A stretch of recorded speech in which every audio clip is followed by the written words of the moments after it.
Ryan adalah seorang penyelam profesional. Suatu hari, ia mendapat info tentang sebuah titik di lautan yang belum pernah dijelajahi. Sebuah lokasi yang katanya menyimpan rahasia besar. Saat menyelam semakin dalam, ia melihat sesuatu yang tak masuk akal. Di dasar laut, ada sebuah kota, bangunan-bangunan tua, patung besar.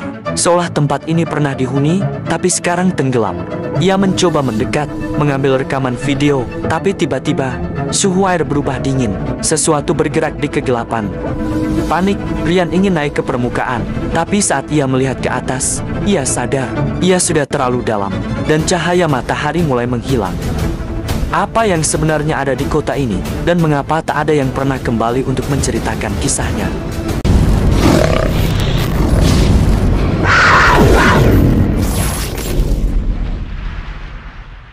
Ryan mencoba berenang ke atas, tapi sesuatu menariknya ke bawah. Nafasnya mulai sesak, matanya membelalak saat melihat. Di balik reruntuhan kota, ada sesuatu yang bergerak. Mata merah, tubuh raksasa, bukan ikan, bukan manusia, tapi makhluk yang tak seharusnya ada. Suara berbisik itu semakin jelas, seperti seseorang atau sesuatu memanggilnya. Turunlah, temukan kebenaran. Tapi tiba-tiba, sesosok bayangan raksasa muncul dari balik reruntuhan. Tangannya menjulur ke arah Ryan. Dia berusaha melawan, tapi semuanya menjadi gelap.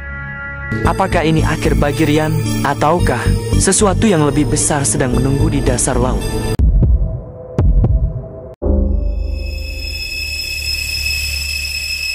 Ryan sadar, napasnya mulai habis. Tapi sebelum berenang pergi, sesuatu menarik perhatiannya. Sebuah gerbang batu raksasa, penuh simbol aneh, terbuka perlahan, seolah mengundangnya masuk. Ia melangkah ke dalam, dan di dalamnya, dinding-dinding penuh ukiran, menggambarkan manusia yang berubah menjadi makhluk laut. Tapi yang membuatnya membeku adalah satu patung besar di tengah ruangan. Patung itu mirip manusia, sangat mirip, tapi matanya merah menyala. Dan saat Ryan menatapnya, sesuatu yang sangat tua telah menunggu di sana. Dan Ryan tahu, ia tidak bisa kembali seperti semula.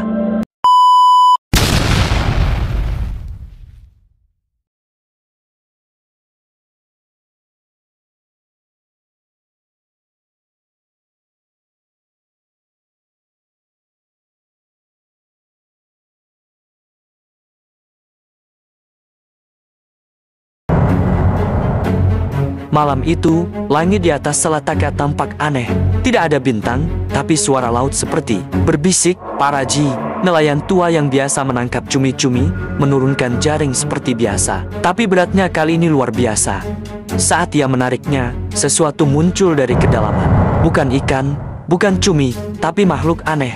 Matanya menyala, dan tubuhnya berlendir, seperti tak pernah terlihat manusia sebelumnya. Paraji berusaha melepaskannya, tapi jaring malah semakin tertarik ke bawah. Kapalnya bergetar, seolah ditarik oleh kekuatan tak terlihat.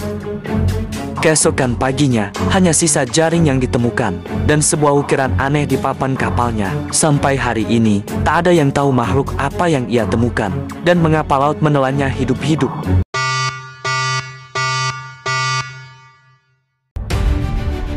Beberapa nelayan di perairan Maluku bercerita tentang sebuah pulau yang muncul di radar kapal, tapi tak pernah terlihat dengan mata. Pulau itu muncul saat malam, saat kabut turun tebal, dan hanya terlihat sebentar, sebelum menghilang lagi seperti fata morgana.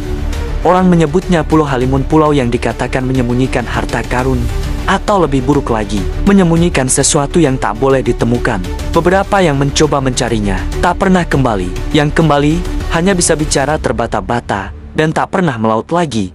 Apakah ini hanya legenda, atau ada yang disembunyikan oleh samudera kita? Suatu hari, kita akan tahu jawabannya. Tapi haruskah kita benar-benar tahu?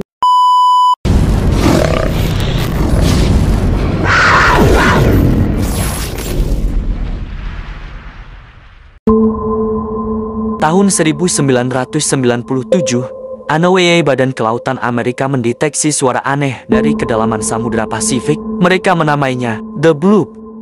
Awalnya, para ilmuwan mengira itu suara gunung es yang pecah. Tapi, frekuensinya terlalu kuat, terlalu dalam, dan seolah-olah berasal dari sesuatu yang hidup.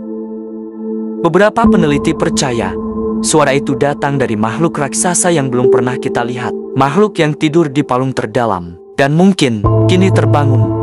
Sampai hari ini, suara itu belum pernah terulang lagi. Tapi laut belum tentu diam, karena kadang diam adalah peringatan.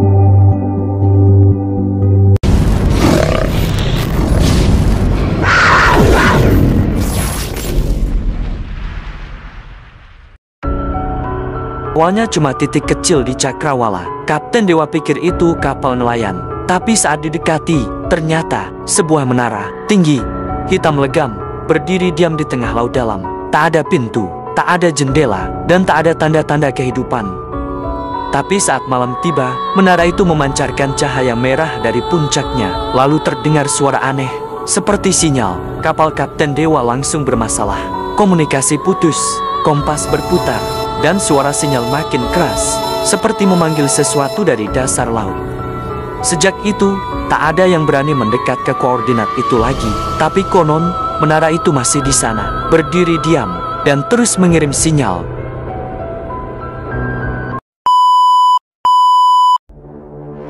Di dasar laut yang gelap dan sunyi, penyelam ini menemukan sebuah terowongan raksasa. Bentuknya terlalu sempurna, terlalu simetris. Tapi anehnya, bukan ada catatan manusia yang pernah membangunnya. Panjang lorong itu membentang sejauh 2 km.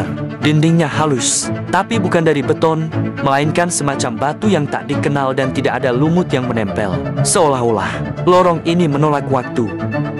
Di ujung lorong, mereka menemukan simbol aneh. Bukan huruf, bukan angka, dan tidak berasal dari budaya manapun di bumi. Para ilmuwan bingung, bahkan sonar bawah laut tak bisa tembus ke dalamnya. Satu-satunya kesimpulan mereka, terowongan ini tidak dibuat oleh manusia. Tapi kalau bukan manusia, siapa yang membangunnya dan kenapa ada di dasar laut? Jangan-jangan ada sesuatu yang masih bersembunyi di dalam sana.